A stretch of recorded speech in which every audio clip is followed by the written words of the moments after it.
Hello friends, welcome to MR की study. देखिए, आज हम सेट 5 कर रहे हैं। काफ़ी इंपॉर्टेंट है सारे के सारे क्वेश्चन। और टारगेट रखते हैं SSC JE, DRDO, IUCL JEE और एचपीसीएल और आरआरबी जेई के लिए। ऑल पीएसयू जो गवर्नमेंट एग्जामिनेशन है उसके लिए काफ़ी इंपॉर्टेंट रहेगा सीरीज। चलिए, तो यहाँ पे देखिए सबसे पहले क्वेश्चन हमारा वेल्डिंग का आ गया है। और प्लीज़ आप सपोर्ट करिए, सभी लोग पढ़िए अच्छे से, और कोई भी दिक्कत लगे मुझे कमेंट करिएगा। और कोई भी टॉपिक लगे कि आप ये वाला टॉपिक समझा दीजिए तो वो मैं समझा दूंगा आपको, ठीक है। पहला क्वेश्चन देखो, the ratio of oxygen to acetylene in the neutral flame.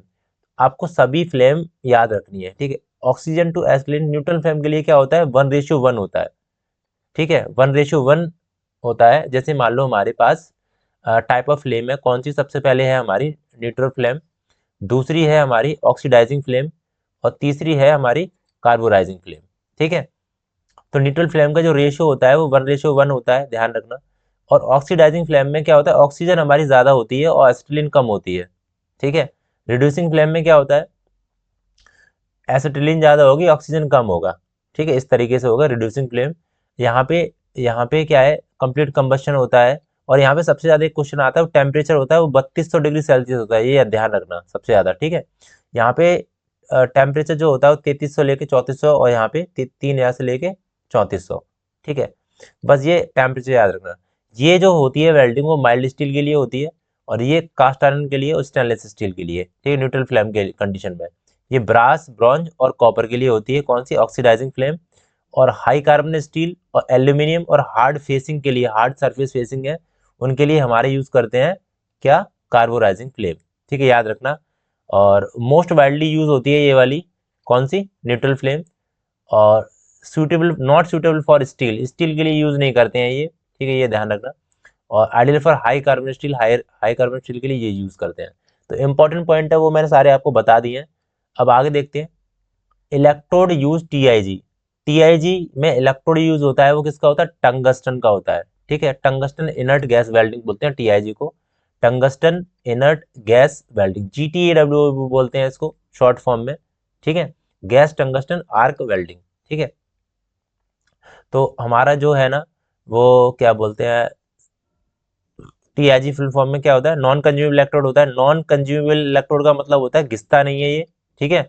और डज नॉट मेल्ट और add filler metal, does not melt और एड फिलर मेटल, यहाँ पे कोई फिलर मेटल यूज नहीं होती है, ठीक है। बेस्ट फॉर थिन मेटल और पतली शीटों के लिए हमें ज़्यादा यूज करते हैं इसको, ठीक है। प्रीसाइज एंड क्लीन वेल्ड, बहुत ज़्यादा एक क्लीन वेल्ड हमें मिलती है यहाँ पे। और ये स्किल्ड वर्कर वेल्डर जो होते हैं उनके लिए नीड होती है। अब स्किल्ड जो जो अच्छे वेल्डर होंगे वो यूज़ कर पाएंगे इसको, ठीक है। अब जैसे थिल पतली स्टेनलेस स्टील में यूज़ करेंगे इसको, ठीक है। एल्यूमिनियम वेल्डिंग और copper nickel welding, copper alloy और टाइटेनियम वेल्डिंग, ये यहाँ पे कर सकते हैं टीआईजी में, ठीक है। M I G, not for be confuse with, M I G क्या होती है, मेटल इनर्ट गैस वेल्डिंग, ठीक है, एम आई जी की फॉर्म।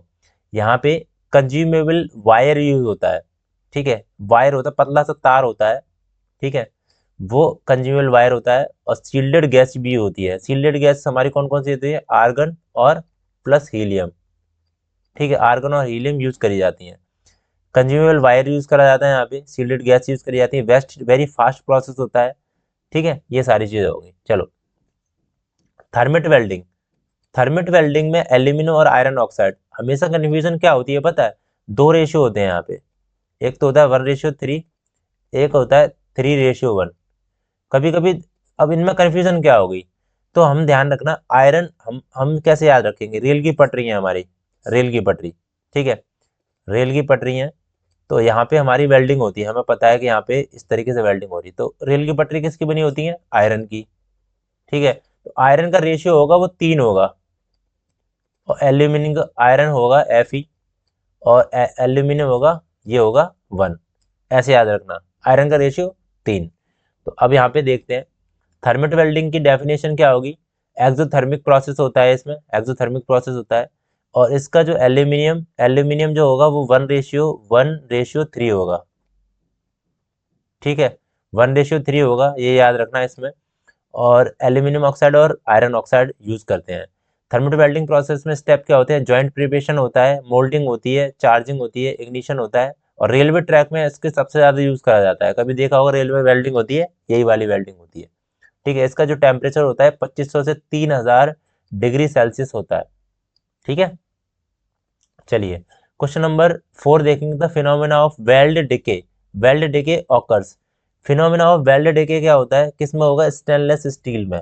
ठीक है, स्टेनलेस स्टील में हम इसको देखने को मिलता है हमें। अब ये होता क्या है weld decay, weld decay, weld decay is a type of corrosion that happens. एक तरीके का हमारा जंग होता है, जंग मतलब बोलते नहीं है काई लग गई हमारी उसमें, इस तरीके से लोहे में। तो एक एक ये क्या है, वेल्ड के ने type of corrosion that happens stainless steel और नियर द वेल्डेड एरिया। मतलब जैसे हमारा ये क्या है, स्टेनलेस स्टील है, ये क्या है, स्टेनलेस स्टील की रॉड है। ठीक है, यहाँ पे ये क्या हो रहा है, वेल्डिंग, ये क्या है, वेल्डेड वेल्डिंग एरिया। तो ये देखो आपको ये दिख रहा होगा ये वाला एरिया, ये कोरोजन एट ए ग्रेन्स बाउंड्री, यही हमारी वेल्ड डिके होती है एक तरीके, इसको ही बोलेंगे प्रोसेस वेल्ड डिके। ठीक है, यहाँ पे लिख रहा है इंटर इंटर ग्रेनुलर कोरोजन। ठीक है, वेल्ड डिके ये दिख रहा है, इस तरीके की कोरोजन दिखती है। It occurs when stainless steel heated between 850 degree Celsius to 1560 Fahrenheit during welding. Chromium carbide form and grain boundary, chromium is reduced near the weld, resistant to corrosion to lower near the weld, and material become weak and brittle the weld। तो ये सारी चीजें हो गई। ठीक है, अब हम बात करते हैं आगे।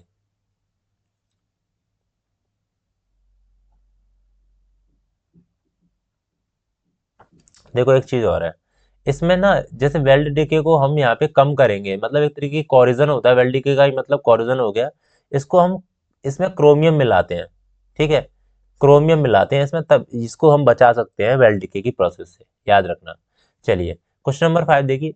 What is the purpose of chaplet. Chaplet, सबसे पहले चैम्पलेट जो होता है वो हमारा सीधे के सीधे हमारा दिमाग में आना चाहिए कि कास्टिंग से होता है रिलेटेड, कास्टिंग से। ठीक है, तो कैस्ट जो चैम्पलेट होते हैं वो क्या करते हैं, to support the core, to provide the ventilate the help the direction of solidification, to support the core. ठीक है, कोर को सपोर्ट करते हैं। देखो चैम्पलेट एक तरीके के ऐसे होते हैं, देखो मैं बना दे रहा हूँ, जैसे कभी मैंने पिछली वाली वीडियो में भी बनाया था इस तरीके से। ठीक है, इस तरीके से होते हैं ये, नुकीले से कुछ। ठीक है, तो ये आपको दिख रहे हैं ना, ये एक तरीके के ये वाले, ये तीर से दिख रहे हैं आपको, ये ये एक तरीके की चैम्पलेट है। ठीक है, और ये कोर को सपोर्ट करते हैं, जब आपका क्या बोलते हैं, पतली पतली कोर बनाई जाती है उसको सपोर्ट करते हैं। ठीक है, तो chaplet are use to metal casting to support the stabilise the core within the mould. ठीक है, इतना याद रखना है और ज़्यादा याद करने की जरूरत नहीं है, और कुछ है ही नहीं इसके अंदर, टू सपोर्ट द कोर। ठीक है, आगे चलते हैं। क्वेश्चन नंबर 6 देखिए। Which of the following are most likely characteristic of centrifugal casting. ठीक है, यहाँ पे सेंट्रीफ्यूगल कास्टिंग की बात हो रही है, सेंट्रीफ्यूगल कास्टिंग। ठीक है, कास्टिंग ये इधर लिखा है। सबसे पहले तो सेंट्रीफ्यूगल कास्टिंग में एक क्वेश्चन आता है, no core use, no core use, यहाँ पे कोई भी कोर यूज नहीं होती है। ठीक है, ये ध्यान रखना। और यहाँ पे क्या कर सकते हैं अपन, आंसर क्या होगा इसका, यहाँ पे fine grain size and high porosity, क्या होगा इसका, fine grain size and high density. ठीक है, डी आंसर होगा इसका, fine grain size and high density. The surface do not machine is mark on the pattern, काफी इंपॉर्टेंट है, काफी इंपॉर्टेंट है। तो मशीन जो सरफेस होती है, जैसे हम जिसमें मशीन कर चुके हैं, मशीनिंग कर चुके हैं, उसकी जो पैटर्न की जो सरफेस होगी किस कलर की होगी, ठीक है, वो हमारी होगी रेड कलर की। ठीक है, रेड कलर की। देखो यहाँ पे मैंने करा दिए colour code, colour code of pattern surface in casting. ठीक है, स्क्रीनशॉट ले सकते हैं। हमारे पास ये कलर कोड है। देखिए जैसे surface that do not required machine, मतलब जिसको जरूरत नहीं है मशीनिंग की, वो ब्लैक कलर का होगा। ठीक है, सरफेस अगर मशीन हो चुकी है तो रेड कलर का होगा, कोर प्रिंट है तो ब्लैक कलर का होगा, स्पेशल सरफेस पैटर्न है तो ये नन होगा, इसमें कुछ नहीं होगा। सेपरेट पैटर्न पार्ट सीट्स है तो रेड कलर के होंगे, रेड और येलो कलर के, ठीक है, इस तरीके से होंगे। और सेपरेट पैटर्न पार्ट्स हैं तो इस तरीके के होंगे, ठीक है, येलो विद ब्लैक, इस तरीके से। तो सबसे ज़्यादा आता है सरफेस टू बी मशीन और मशीनिंग की रिक्वायर्ड क्या है, ये सबसे ज़्यादा आता है। कोर प्रिंट का ब्लैक याद रखना, ठीक है। चलो, आई होप आपको क्लास समझ में आ रही होगी और इंटरेस्टिंग भी, मैं आपको सारी चीज़ें क्लियर करा रहा हूँ इस बार। तो आपको वीडियो लाइक जरूर कर देना जितने भी लोग देख रहे हैं, और सब्सक्राइब जरूर कर लेना, ठीक है, चैनल को। Which of the following rating for grinding wheel is designing as soft. Soft के लिए हम कौन सा यहाँ पे नंबर यूज करते हैं? A2I, ठीक है, A2I यूज करते हैं सॉफ्ट के लिए। यहाँ पर देखो A2I सॉफ्ट के लिए करते हैं, J2P करते हैं वो मीडियम के लिए करते हैं, एंड Q2Z होते हैं वो हार्ड के लिए होता है, ठीक है। ये है हमारे क्या है, ग्राइंडिंग व्हील, जिससे हम क्या करते हैं, ग्राइंडिंग करते हैं किसी भी मेटल के ऊपर, सरफेस को फिनिशिंग करते हैं, ठीक है। चलिए, एक टूल सिग्नेचर कंसिस्ट ऑफ, एक टूल सिग्नेचर, एक टूल होता है, उसके उसके सिग्नेचर होता है, उसमें कितने तत्व होते हैं एक तरीके के? 2 एलिमेंट, 5, 7 एलिमेंट होते हैं एक तरीके के, ठीक है, 7 एलिमेंट होते हैं। देख लेते हैं कौन कौन से। जैसे आपके पास एक एग्जाम्पल है, मैं सीधे एग्जाम्पल की बात करूंगा, ठीक है। जैसे यहाँ पे 8 है, 10 है, 6, 6, 15, 15 और 0.8, ठीक है। तो सबसे पहला होगा वो बैक रैक एंगल होगा, दूसरा होगा side rack angle, and relief angle, फिर साइड रिलीफ एंगल, ठीक है, फिर एंड कटिंग एज एंगल, फिर side cutting edge angle, and फिर उसके बाद नोज रेडियस। तो हमारा जो 8 है ना, ठीक है, मैं यहाँ यहाँ लिख दे रहा हूँ, ये 0.8 है, वो नोज रेडियस है,